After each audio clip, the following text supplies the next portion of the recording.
Pense à liker cette vidéo si tu veux découvrir l'histoire fascinante des plus grandes maisons de luxe. Aujourd'hui, Louis Vuitton et Hermès. Louis Vuitton, c'est plus qu'un nom. C'est une trajectoire hors norme.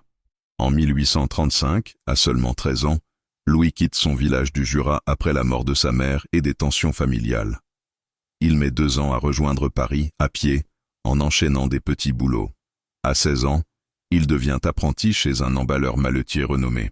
En 1854, il fonde sa propre maison et crée une malle révolutionnaire. Plate, légère, imperméable et empilable. À une époque où les malles bombées sont la norme, c'est une innovation majeure. Très vite, la haute société adopte ses créations. L'impératrice Eugénie, épouse de Napoléon III, devient l'une de ses premières clientes. Après sa mort, son fils Georges Vuitton développe la maison à l'international. Il crée en 1896 le monogramme LV, à la fois symbole d'élégance et moyen de lutter contre les contrefaçons déjà fréquentes. Hermès, de son côté, naît aussi en 1837 à Paris. Thierry Hermès se spécialise dans la fabrication de harnais et selles pour chevaux destinés à la noblesse européenne.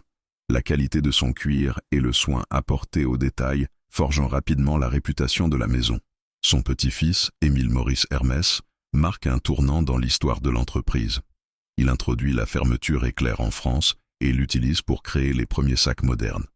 Le sac Kelly, conçu dans les années 1930, deviendra célèbre en 1956, lorsque Grace Kelly s'en sert pour dissimuler sa grossesse.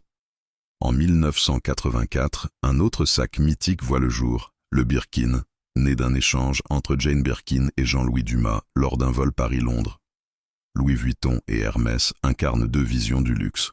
Le voyage et l'innovation pour l'un, l'artisanat et la tradition équestre pour l'autre. Mais toutes 2 partagent la même exigence, excellence, savoir-faire et storytelling maîtrisé. Alors, plutôt Louis Vuitton ou Hermès?